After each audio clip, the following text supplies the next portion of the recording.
The Sydney Roosters fell short of creating an historic three-peat, while South showed Parramatta the door. 4 teams remain, so who goes through to the grand final? The double delight begins on Friday night, and it could be the last time we witness the great Cameron Smith in action. His former teammate Billy Slater weighs in on why this is such a big occasion. Plus, is Mitchell Moses still the right halfback for Parramatta? The panel debate. State of Origin teams continue to take shape. Jamie and Michael give us theirs. And with a round still remaining, the 2 NRLW grand finalists are confirmed, which heightens expansion debate. Yeah, and then there were 4 NRL Telstra Premiership teams left in the race. You're watching Inside the NRL. I'm Katie Brown. Michael Chammas from the Sydney Morning Herald.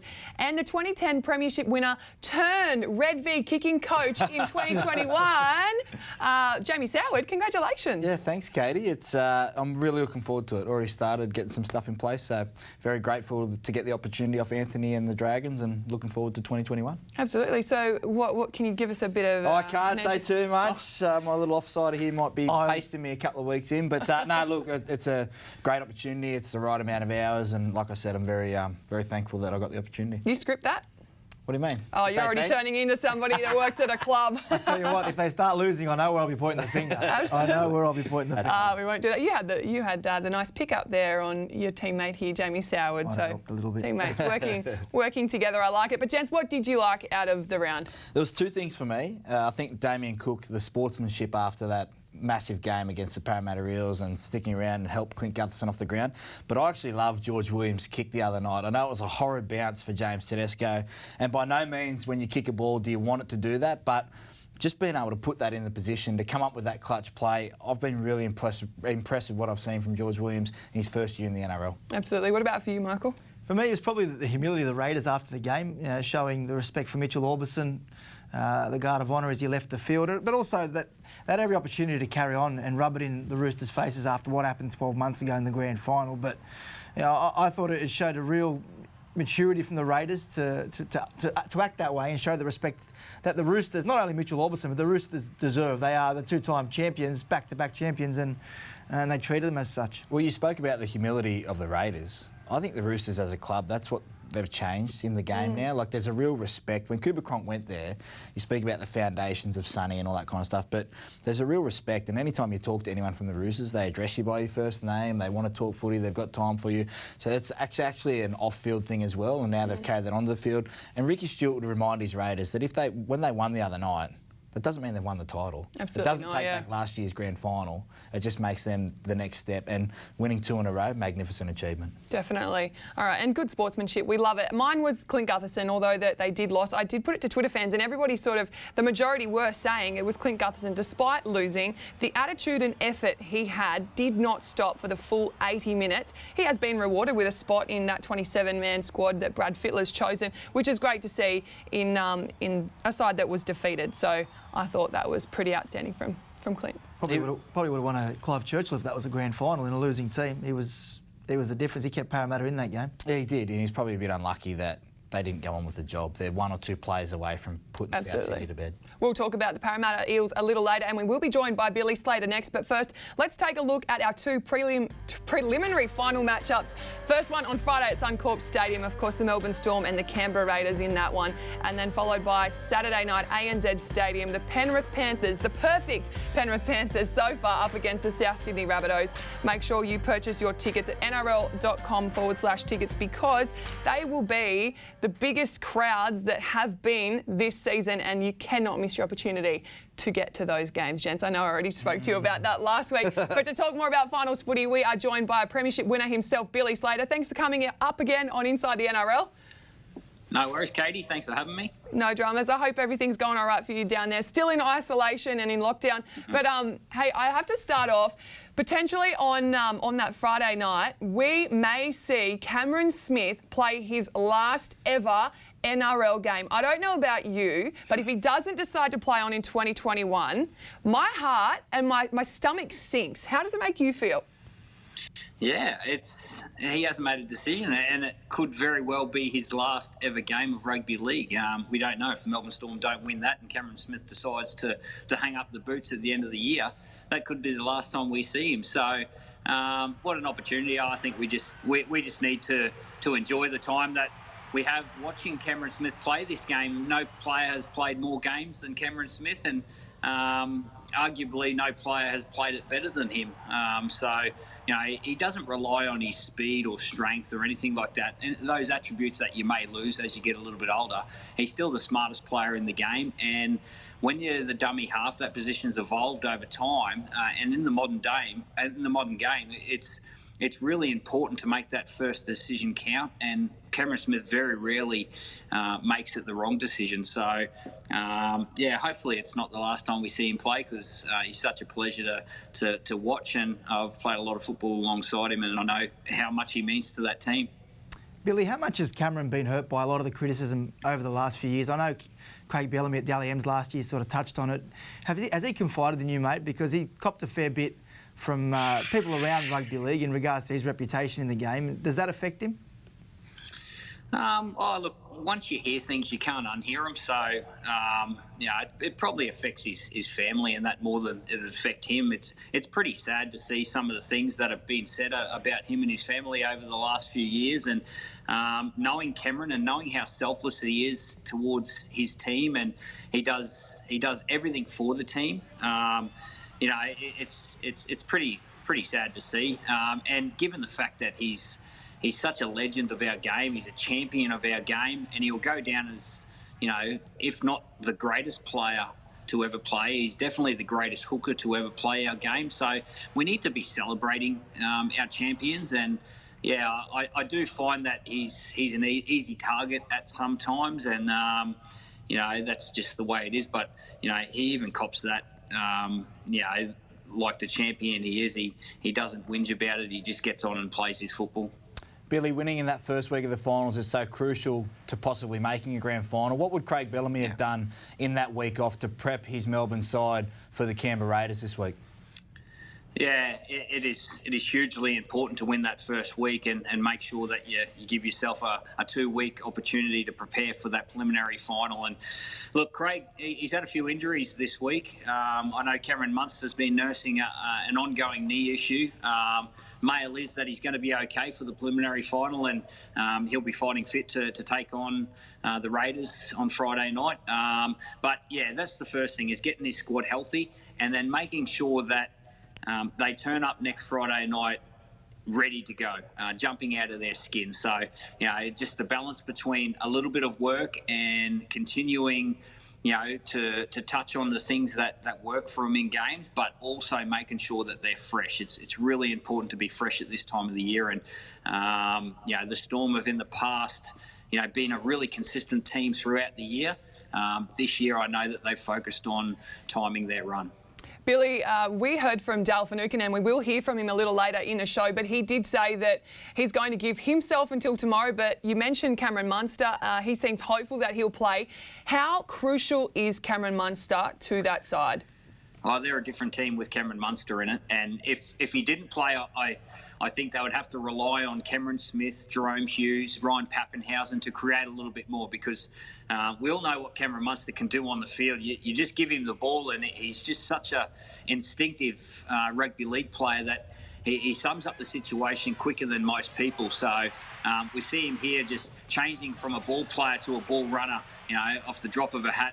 And he just knows what to do when he's out there. So, he's an integral part of the Melbourne Storm, and they've got so much football in their team, but he is the key. Billy, if you can take your Melbourne Storm hat off for 1 second and put your Queensland hat on, Cameron Munster, what are you thinking going forward with Origin? Because that knee doesn't sound like it's in the best shape at the moment. Is there a chance he misses the Origin series this year? Well, there has been reports about that. I haven't spoken to Cameron Munster or heard those reports come out of the Melbourne Storm. So I think it's a medial injury, and I think if he could get through these next two games, the preliminary final and possibly the grand final, injury-free, I can't see why he wouldn't go on and play for Queensland. Like, I know Cameron Munster, and I know how much it means for him to play in that maroon jersey. If he was fit enough, I dare say he'll be putting his hand up. Like, I don't like the narrative of players having a little injury and then saying, no, I don't want to play Origin. That's where the AFL ran themselves into a bit of trouble when the Premiership became more important than Origin. We know how important Origin is to our game, and players have always wanted to play, and if they're available and they're fit enough to play, they'll put their hand up. How did Caelan's decision sit with you, Billy, in regards to his availability and obviously no David Fifita as well? Yeah, very comfortable with Caelan's decision. I actually spoke to Caelan a couple of times on the phone. He went and got some advice from a surgeon, and that surgeon told him he needed to get an operation. I've had one regret in my career, and I played a couple of Origins with a torn rotator cuff injury, and I don't know if that's Caelan's injury, but I was fully supportive of Caelan going to get surgery and fixing up that injury. If the injury's could possibly hurt your future career, you need to get it done. So fully supportive of Caelan's injury, but it does cause a few headaches. Obviously, Caelan's an integral part of the Queensland team, and Dave Fifita's a real strike on that edge as well. So gives a couple of young guys an opportunity, a couple of new guys an opportunity. So, that's what Origin does, and I suppose we all made our debut at some stage. Is AJ Brimson, Billy, the obvious selection at number one, or does someone like Corey Allen, who plays this week, get a look in? Yeah, both of those guys have been in the conversation. AJ Brimson finished the season in great form, especially his last game. And given the fact that the Gold Coast Titans finished with 5 consecutive victories, that certainly helps his cause. He's a great talent. He's been in the Queensland system for a long time. Corey Allen's another one that's really jumped out and surprised a few people with the way that he's been playing for the Rabbitohs this season. Cameron Munster is another option that we could push back there and have someone else fill in that number 6 role. So, we've got a couple of options there, but it does make it a little bit tricky when your number one fullback is injured and he's ruled out throughout that series. Billy, I want to turn your attention to the other semi-final on Saturday night between the Panthers and the Rabbitohs. For so many years since we've been playing together against each other, defence wins you premierships. Is this the year where we see points win you a premiership? Because South Sydney come into this game red hot. The Panthers' best defence, best attack be best defence. How do you see it unfolding? Yeah, it's a really interesting point because, forever when I can remember, you win premierships off defence. And I still think, that is going to be the case. I think you need a strong defensive performance to win this comp this year. But it's the first year where attack is really important.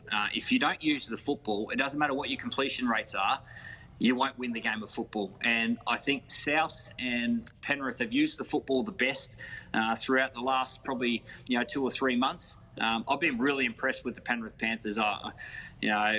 Probably from a quarter of the way through this competition, I thought the Panthers can win this competition. They're fit, they're healthy. I know they have no kick out this weekend, but that man there, Jerome Luai, he's been in Nathan Cleary's shadow, but he's soon stepping out of it. He's been an integral part of this Panthers outfit, and they've just got young, enthusiastic, confident players at the moment. It's going to be one hell of a game. I can't wait for the attacking showdown, but I just think the Panthers will just have a little bit too much aggression in their defence, and it's probably been a part of their game that has probably gone unnoticed is how aggressive they are in defence and how they can repel the opposition from scoring points. So, the Panthers for me in this one, but it's going to be a great game. I can't wait. I've been really impressed with the final series so far, but this one certainly won't disappoint. Bill, what's your advice to Damian Cook? Because the last 2 prelim finals, they've gotten there, the Rabbitohs, and I thought defences have started to work him out a little bit and make him run sideways, but we've seen him get back to that running game. how does he get himself into a big game knowing that the last two prelims he probably hasn't been at his best? Well, he encourages his teammates. It's very hard for a number 9 to do anything dangerous without your teammates creating quick play of the balls. And the Rabbitohs create quick play of the balls by not the old Rabbitohs style where they just went big men, and just created that middle third of the field carnage. Whereas, it's their ball movement there now. They rely on Walker, Reynolds, Allen to get depth and get their width on their play, and everyone else is a soldier. And when they do move the defence around, that's when Cook gets out, and he was at his damaging best on the weekend. I think he's going into this preliminary final in the best form that I've seen him go into a final series, so that's certainly going to help him. But it's his teammates. It's a collective, and I think if the Rabbitohs can play their best football, that'll bring the best out in Damian Cook. Well, Billy, we always appreciate your insight. We know it's going to be a double delight this weekend, but on Friday night, for fans, why would you tell them to go to Suncorp Stadium in what we know will be an absolute thriller? Well, it could be Cameron Smith's last ever game. Who knows? So that's a good enough reason to get down to Suncorp Stadium. But I don't think there'll be a spare seat that's available at Suncorp. It's going to be a cracking game. Look, the Raiders will be very confident going up there. They've got a good record against the Storm, and they beat the Storm in the first semi-finals last year to make them go the long way around, and they've already beaten the Storm this season. So anyone that thinks it's a one-sided affair is certainly kidding themselves. The Raiders will be very confident going up there with a very aggressive physical mindset, but I think the Storm will have too much footy in them. They're a pleasure to watch, the Storm. They just get in their lanes, and they've got a really well-balanced side: speed, power, leg speed, and size. I think they're a good thing for the final, and it should be a good game. They don't even need to pay you to say that. It's true. Oh, no, they still pay me. Love it. Thanks so much, Billy, as always. We appreciate your time. We'll talk to you soon. Take care. No worries. Thanks, guys. Billy Slater there. And don't forget, you can purchase your tickets at nrl.com/tickets. Like you said, it's going to be absolutely incredible match. Unless you went to the game against the Sydney Roosters. If you're from Canberra, you can't go to Brisbane. Yes, Under the government I know. rules. If you've left the ACT and you've been to Sydney in the last 14 days, you can't travel to watch the game. So the die-hard Canberra fans can't go down. Do Canberra still have to go up on the day? Yeah. So there's no camp for them? I don't think so. I think the plan at this stage What about grand final week? I think that's an interesting one. I think if it's the Storm, they may come down a little bit early. So yeah, right. Yeah. Okay, love it. Moving on to the Parramatta Eels, and look, it was a disruptive game day preparation surrounding Michael Jennings. We did see that they already had both of their wingers, Mike Acevo and of course Blake Ferguson, out. But gents, they've lost 5 out of their 6 finals appearances under Brad Arthur now already. So Michael, what's your take on that? And I think you did have a fair bit to say about that in your column. I wrote a column today on the Sydney Morning Herald in regards to Parramatta. A lot of clubs would like to be in this situation where they've played in 3 of the last 4 semi-finals. Parramatta now have bowed out in week 2 3 times during that period. But for me, it shows where the club is at. That mediocrity or just being there isn't good enough. There's a window that's open right now to win a premiership, and they need to win that premiership. And what I wrote today is internally at the club, the pressure is on Brad Arthur to evolve as a coach, to turn his team into contenders. The criticism of Parramatta is that they are soft. There's a soft underbelly, that they are perhaps mentally weak. Now, Brad Arthur's been to the same spot with this team a number of times. So how does he change that Parramatta team?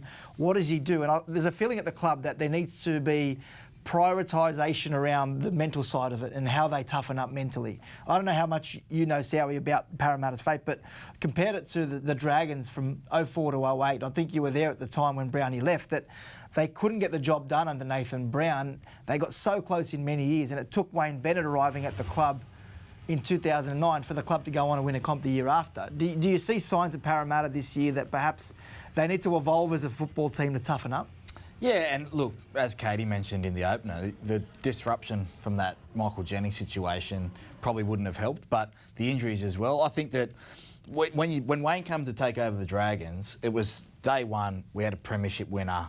We knew what it took. He knew what it took to win. We just had to follow. I think that Brad Arthur's been a great coach for so long in getting his sides up there, but just hasn't found out. Like, it's hard to win a premiership. And sometimes we talk about, I mean, we spoke about John Morris last week, being in the 8 is a successful year. Well, now, a week later, we're questioning whether it's a successful year for Parramatta and they finished 3rd. So you can't have it both ways. I think that they do need to evolve. They do need to have some things. I saw some signs there. Maybe they just peaked too early. Like maybe in 2009 we trained too hard. We spoke about that in the True Believers documentary. So maybe there's rework some things. Maybe it is the mental aspect that he needs to work harder on in the off-season. Okay, so we know that the Parramatta Eels let go 11 players today. So if you're saying that they need to get mentally tougher, what players are you buying to bring into that squad to get them to a premiership? They need some depth in their outside I'm giving you backs. too much freedom. I don't even know they've let go 11 players. You don't throw the baby out with the bathwater. That's important. They finished 3rd for a reason. I think the Mitchell, Moses, Dylan Brown combination was disrupted by Mitchell being injured. And when he came back, it not only changed Parramatta's game, but it changed Clint Gutherson's game because he was in that real purple patch of form. Remember, he had like 8 try assists in 2 weeks, and they were just playing short sides and stuff like that. It sort of changed when he came back, so maybe there needs to be an adaptation of maybe this is Dylan Brown's team now and Mitchell needs to play a little bit more of a supporting cast. Maybe I think it's Clint Gutherson's team and they need to work around that game plan a little bit more. Yeah, I agree with the Dylan Brown call. Dylan Brown was sensational. For a kid who's come into the game with plates and screws in his foot, and Mitchell Moses is the senior figure in that team, but I think Mitchell Moses had 1 run on the weekend. And Dylan Brown took the line on him at 150-odd metres. Let's save the halves chat for hit or miss. You're getting way carried away. I asked you what players you're going to buy. Well, what players we're going to buy? You know what? They need some outside backs, defensive-minded outside backs that are going to be able to put yourselves in position to defend big plays because their edges this year have not been great. And they need another hooker. Reid Marnie was solid for them, but I don't think Reid Marnie offering 80 minutes is the answer for Parramatta. Yeah. Fair. All right, let's turn our attention to State of Origin, and of course that kicks off in November in Adelaide on November 4, and we've seen Wayne Bennett and Brad Fittler slowly drip out more members of their squads for the Blues and the Maroons team. But Jamie and Michael have asked you both to name your 1 to 17 for Game 1. I'm Michael? so happy with you, Katie. You're happy with me? You know why? Because we've actually waited to when Origins come around to pick our teams. You haven't asked me to pick it after the first half of footy in NRL round 1. It's been fantastic. Look, it is coming up to that time. Very exciting time for Origin fans, for the neutrals, wherever. But picking a team, geez, it's hard. Like with the squad, you don't know who's going to play in that grand final, how they're going to pull up. So we did our best today. I was pretty happy with my side, but I had to make a few tough calls as well. Okay, well, take me through it and why you made those tough calls. Okay, well, I think the back line, if Stephen Crichton has a good game Saturday night, he will be in the centres. Brad Fittler will reward that. Daniel Tupou, I think, has been fantastic this year, one of the best wingers, and plus that size as well. Whether he can switch around onto that right wing, we'll have to wait and see. Junior Paulo will be rewarded. I had to make a bit of a tough call on the back row. Now, I know Tyson Frizzell will most likely be there, but to go a little bit different, I went with Liam Martin. I think he's been fantastic. Boyd Cordner, there's a little bit of talk about him, whether he will play or not. Angus Crichton's been fantastic off the bench. Nathan Brown, I think Brad Fittler really likes him, and I had Cody Walker as my 17, just because I think he can come on and change the game. You left your man out there. You left your man out, Ryan Pappenhausen. I didn't have Ryan in the team. I've got him in the squad, but I don't have him in the team. Interesting. And also, you mentioned just a couple of minutes ago that the Eels need to plan their team around Gutho, and you've left him as 18th. Well, I can't have everyone, and probably It's hard. you know what? It's a luxury that, for once, New South Wales have, is that we've got a lot of players in form, and for once, it's Queensland that are struggling to come up with 17 guys that are going to be in red hot form for that game 1. Yeah. So, I want to hear your team, Michael, and a few of the changes in that. I struggled between picking the team that I would pick and then what Brad Fittler's thinking. So I've gone with a little bit of a mix here on what I believe will run out and what I would do. I think, look, I've gone with Stephen Crichton in the centres, but I think that Brad Fittler's going to go with Clint Gutherson in the centres. I've got Gutherson on the wing there. If he goes with Clint Gutherson in the centres, I think you'll find, see how he's right, Daniel Tupou will be on the wings and Crichton will miss out. For me, also in the forwards, I don't think Cordner and Frizzell set the world on fire in 2020, and if they weren't there based on form, that would be fair enough. But I think Freddie will stick loyal with those guys there. I've gone with Ryan Pappenhausen on the bench. I just think the one guy that the Queenslanders wouldn't want to come on the field after 50, 60 minutes is Ryan Pappenhausen. I know Cody Walker's been sensational, but I just think Ryan Pappenhausen just has probably earned it a bit more this year. Is the game 1 hooker? That's the storyline I want to talk about, because if Penrith win and go to a grand final, it would be Damian Cook. But if Souths went to that grand final, do you think he might go Api Coruscant? I don't think Damian Cook has disgraced himself over the last month. I'm not saying No, but I just think quick if Damian... turnaround, because if you win, you celebrate for 4 or 5 days. You're not going into that bubble straight away. Like, you're going to have time to unwind. Does he just get Appy straight into camp and get him ready for game 1? Oh, I don't think Appy will be the starting hooker for game 1. I just think Damian Cook's come in. He started the year slow, but he's finished the year pretty well. So I think that... Sometimes I think you don't listen to me. I hear what you're saying. If Souths go to the grand final, I don't think it's going to make a difference. Be there for game 1. I don't think it's going to make a that's all we difference. needed. No. Back to you, Katie. Okay, thank you. I want to go back to you, Michael, because I want your Maroons team now. Well, 1 to 17. This was hard, Katie. This was really hard. I know. 7 plays they can try and get in there. Look, they're under immense pressure, the Maroons, and look, Cameron Munster, he's got that knee, probably may not be there. I've gone AJ Brimson at fullback. I put Kurt Capewell in the centres. I think defensively they've got a lot of strike. New South Wales out wide. I just don't know they've got many good options in the back line. I can see the Blues putting on plenty of points out wide. I've gone Harry Grant over Jake Friend. I like what Harry Grant's got to offer in attack, and to me, Jake Friend's probably... Unfortunately for Jake Friend, may have missed his boat. I think Queensland could look to the future at the moment. Jaden Sewer gets in there. Tino Fasamalui, he's been fantastic for the Storm. He's my starting lock. But I don't see how that Queensland team will compete with New South Wales. No Kalen Ponga, no Val Holmes for game 1, and no David Fafita for the series. They're 3 of their best players. Where there is a Wayne, there is a way. Well, Wayne's Did you like that? I like what you've done there, Katie, but I think Wayne's going to need a miracle.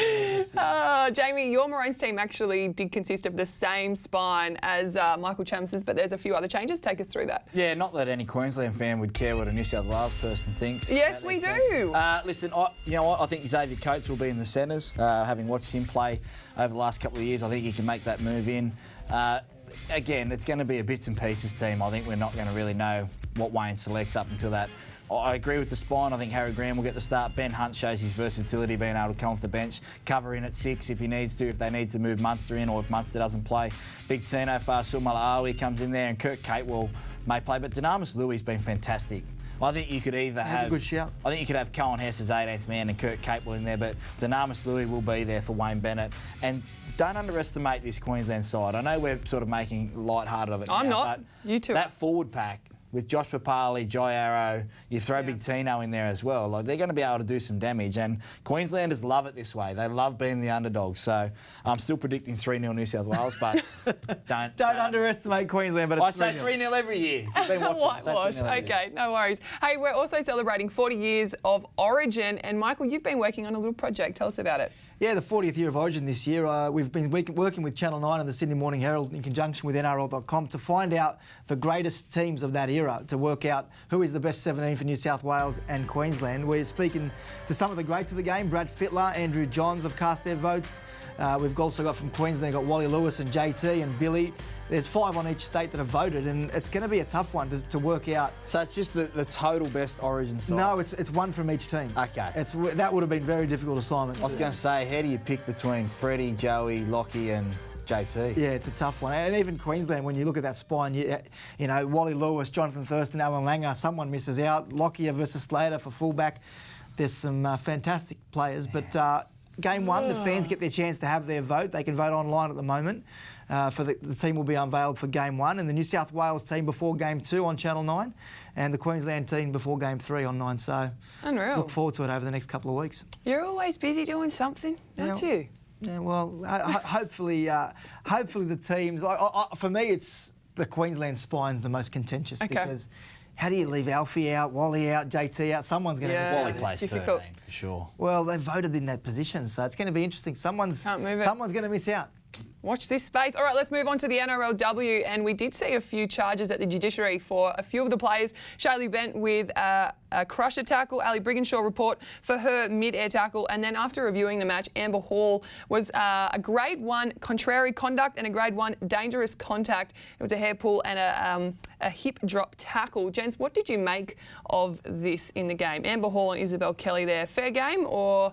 Well, I think the injury results off the first hair pull, and it's not what we want to see in our game, especially in the NRLW. The horrific injury to Isabel Kelly. Hopefully she's okay, but you just can't do it. And I asked you, Katie, is that the equivalent to someone in the men's game being grabbed where they shouldn't be? Like, how How should we be looking at that? Or is that just part of rugby league when you've got your hair out like that? I feel like it's girl code. I mean, we've seen plenty of players. We see Ellia Green and she's got her hair whipping back and forth in a high ponytail and nobody's pulled her hair. But then we did see at the Nines, Jessica Sturgis pulled Tamika Upton's hair. So it does happen, but it is certainly not something that you encourage in the women's game. No, and you see Isabel Kelly there. She sort of slowed up thinking that was it, like there was going to be a penalty blown or something, and that created the opportunity there for that hip drop tackle, which has obviously caused the injury. So not pretty. And we've seen it in the men's as well, like the guys with long hair who have had their hair pulled, and it's. I did it to Lottie Takiri once. Did you? Yeah, I didn't do it again. Sorry, Lottie. I apologise very quickly. I missed the tackle. There's no surprise there. But I just got him by the hair. It was accidental. It was accidental. Sorry. Well, that unfortunately didn't look accidental. No, it didn't. But the Brisbane Broncos, I know they're going for a three-peat and they're treading a fine line with their physicality and all that kind of stuff. I love Ali Brigginshaw. I cannot talk any hype, but that tackle, on Maddie Studden was just not on. I can't accept that. Having been in that position myself where they come out and you're not protected as a kicker as it is, and to dive at the legs like that, whether she meant it or not, I don't think that she would have meant it, knowing the way that she plays the game, but that is such a dangerous tackle. Like, we've seen Tony Kane's career ended by Steve Price, that sort of charge-down mentality. It got out of the game for a reason, and we can't have that. Okay, fair enough. We're going to move on to your sweet or sour, Jamie. Yeah, different one this week. If you've been watching the last couple of weeks, we've had the pleasure of interviewing Andrew Johns, Billy Slater, and I get a little bit hot under the collar because I'm just a rugby league fan. Well, this is what happened on the weekend after the Canberra Raiders Clockstad beat Sonny Bill Williams Roosters. I started and our big fella's up top. Sonny Bill. How cool. You've just knocked him out. He's just knocked me out. If that's not the most purest thing in rugby league, is a guy who's going on to another big game, who's taken the Canberra Raiders by storm with the way he came across from the Warriors. That's one of his idols. Like, for a fan, for me, it's still cool. Like, we talked to Billy earlier. That's how I'm feeling. Is like Billy Slater. I'm getting on the phone saying I just talked to Billy Slater. So that really made me smile and just. Like you guys have seen me when we talk to those guys. I am still in awe that we get the fact to talk to those guys. So I love that from Chance. He looks like a kid in a candy store. It's great, isn't it? It's great. Yeah, awesome. All right, moving on. It is now time for this week's Casualty Award, brought to you by Go Healthy Vitamins.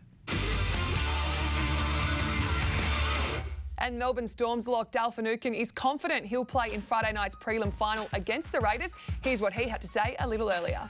So I did a little bit of running yesterday.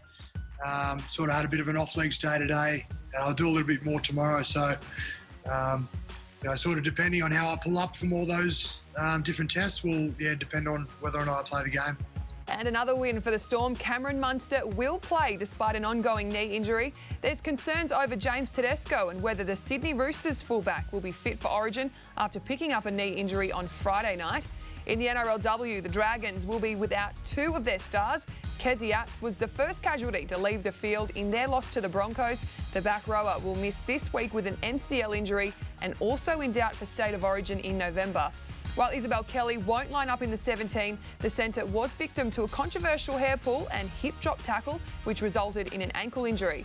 To other concerns, Rabbitoh Jaden Sewer is expected to fully recover from a minor knee complaint he picked up in their win over the Eels, while CY Takiaho is awaiting results on his knee, and Lindsay Collins picked up a minor groin injury in their semi-final defeat. As for the NRLW, the Broncos will monitor a handful of injured women. As you can see, Lavinia Gould is in doubt to play again this season with a foot injury. Jamie Frezard and Tamika Upton will both be monitored with knee complaints. That's this week's Casualty Award, brought to you by Go Healthy Vitamins. It's now time for Hit or Miss. All right, this is the end of the current Roosters dynasty. Hit or miss, Michael? Yeah, hit for me. The window's closing, if not closed. But I'll tell you one thing about the Roosters. They open the window pretty quickly, more than any other team. So I just think they need to find who their seven's going to be and make sure that Sam Verrills and Victor Radley come back fit. And it won't take long. They may finish bottom four of the 8 next year, but they'll be a premiership force pretty quickly. Still a destination club for me. I think that, it's much like the Golden State Warriors in the NBA. There's been a down year, injuries, everything's caught up with them. I think they bounce back. They're going to be a powerhouse next year. All right. Well, you jumped the gun a bit on this one earlier, gents, but Mitchell Moses is still the halfback to lead the Parramatta Eels. Hit or miss? I'll go with you. Hit. because there's not an elite quality top tier 15 halfbacks in the competition, and at his best when he's running the footy and involved, it's easy to highlight that missed kick, but I think he just needs to tweak his game a little bit more, and they need to get a little bit better in some areas. But yeah, he's got to be there. Yeah, it's a hit for me for the same reason. Like, if you're going to get rid of Mitchell Moses, then what? Well, there isn't an option for you out there. And Dylan Brown's emergence has been fantastic. I think Dylan Brown showed Mitchell Moses the way on the weekend, which is disappointing for Mitchell. But when he first signed with Parramatta, they said to him, "We need you to run," and I think he lost his way a little bit there. He's a dangerous runner of the football and needs to rediscover that next year. All right, moving on. Kalen Ponga and the Knights made the right decision to call it quits on playing Origin with his shoulder. I'll start with you, Michael, because you did break this news last week. Yeah, I think it's the right decision. Yeah, look, I know Queensland were disappointed, but at the end of the day, he's paid almost $1 million a year now to deliver for the Knights, and he hasn't the last couple of years. He started the year well, he's finished slowly. He needs to put the Knights first, and he's done that. I think he's made the right call. Yeah, definitely. I think he did all the due process, went through it all. You broke it last week, so I think he's made the right decision. He had to. Yeah, for sure. All right, finally, NRLW must be 6 rounds next season, hit or miss. I would like more. I think it has to be 8 rounds, because what you're seeing this weekend, unfortunately for the Dragons and Warriors, is it's a dead rubber, and they only get, if you lose that first game and it's by a margin, you know, maybe you haven't worked yourself into it, you've got to rely on points for and against and all that kind of stuff. So I know it's hard, but I'd like to see definitely up to 8. Yeah, I agree. It's hit for me. It's got to be minimum 6. I think that's the actual flaw in the current competition, is that it's only 4 weeks, so people look at it a little bit differently. And that's no disrespect to the girls. If they were given a longer competition, then you can actually play a bit differently, because I think a lot of teams go into that first week thinking, if we lose here, we're in big trouble of being gone. And I don't think you see the best football because they're scared to play their best football. It could have been what stung the Dragons anyway. All right, now time for power rankings, Jamie. Take me to it. David for Slater! Oh, it's delightful! It's delirious! It gets no better than that! This week's NRL Power Ranking saw 2 more teams drop down, but 2 more teams cement themselves inside the top 4. And I'll speak about the Raiders and Rabbitohs. Impressive wins on the weekend. The Raiders, though, they're doing it by committee. I just don't know how many times they can keep going to that bucket of emotion and keep pulling out these performances. Yeah, I don't know, Sio. I think they've timed their run to perfection, to be honest with you. They started the year pretty slow, and then we thought they were gone with all those injuries. And I think Ricky Stewart has timed this run brilliantly. And look, some would argue being under the radar a bit this year, this actually suited them better going into this Melbourne Storm game. I give them a real strong chance. Well, down to the last 4 now, there's probably been no one more the master of the ambush than Ricky Stewart in building his side, us against the world, what they've been able to do. Joe Tarpanay, fantastic on the weekend. Josh Papali. If they can stand up against the Melbourne pack, they are definitely in with a chance. The Rabbitohs were okay in that first half against the Parramatta Eels and just kept them within distance to be able to run over the top of them in the end, but it's not a recipe for success. You cannot let the Penrith Panthers jump out to an 18-6 lead or 12-0 lead this weekend. They have enough firepower to score 30 points. That's not the issue. But in a big game this weekend, they need to be able to get it done early with their defence. Yeah, they do. And the Eels had an opportunity on the weekend to really put the foot on the throat, and that's probably the difference between the Eels and the top quality teams.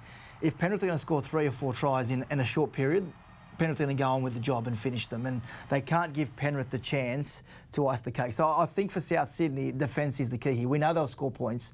Just can they keep Penrith away from that try line for long enough? We went from 6 down to 4. Next week, we're down to 2. Keep an eye out for the NRL Power Rankings on NRL.com next Monday. Thank you, Jamie. All right, now time for Champ or Chump. And we have some international commentators who head this segment. Take a listen to how they pronounce Josh Papali. Pour Josh Williams, Papali. Papali. Oh, Papali qui a rebondi équilibré à la balle maintenant pour Tapini. I thought it was the best. I think I listened to it 7 times this morning on Twitter. The whole minute 30. It's actually on Jack Whiten's try. But did you not think that was the best? That's awesome. I love that kind of stuff. Same. I was wrapped up. So that's Champ or Chump? Champ. Yeah, I feel like I'm too excited about this. I feel like it's good. I'm impressed the enthusiasm for a French commentator for the National Rugby League. He was really into that. Yeah, it's great. He definitely was. All right, next one is probably not so champion, but Clint Gutherson doing the Gutherino when the Parramatta Eels were losing. What was your take on this one? I know that you're both big fans of him, so am I. Well, you've wrapped him up at the start of the show. He was your highlight, and he's in the Blues team on Michael onto the right. So if you say anything else but champions, you guys are hypocrites. So, No. look.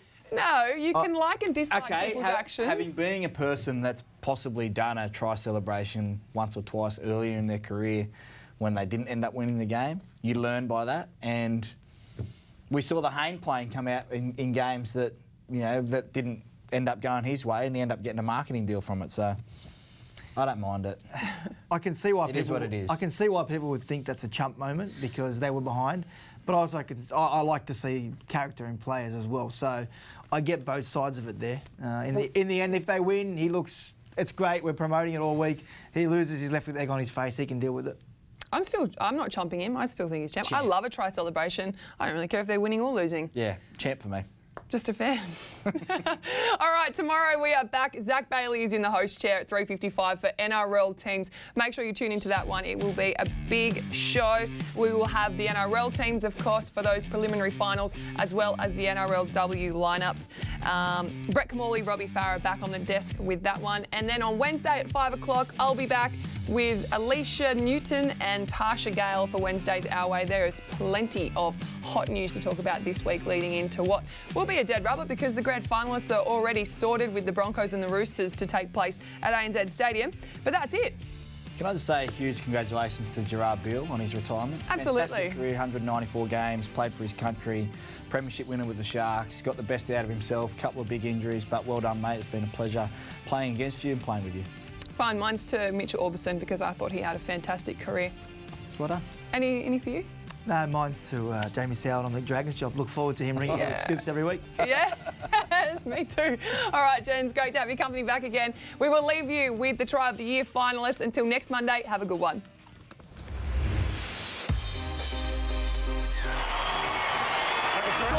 Makes Carrigan, Dearden. Katoni Staggs, a little bit of room to move for the first time tonight. Puts on a fend. Still going, Katoni Staggs. He's got support. Won't need support. Katoni Staggs, you superstar. What a try. 75 metres. Bang. See you later, champ. Bang. See you later, champ. Oh, hang on. I'll tell you what I'll do here. Oh, see you later, buddy.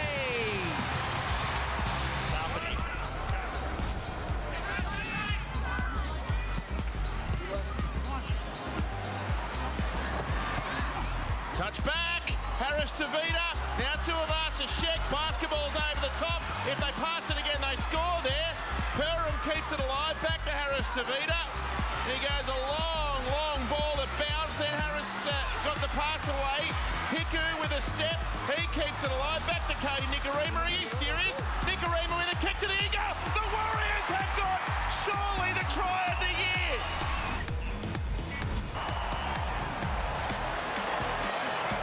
Wishes he did it.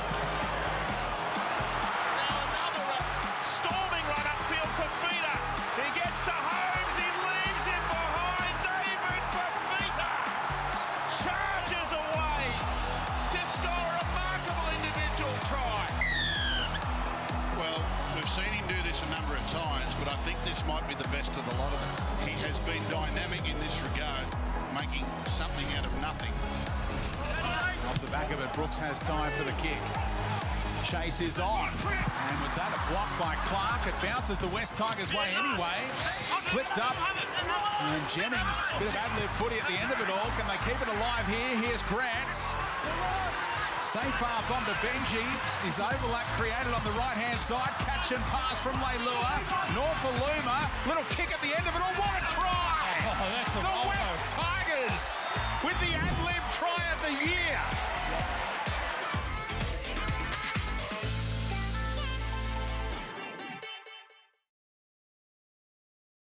He hits it, he's got it! He's got the field goal! He's got the premiership!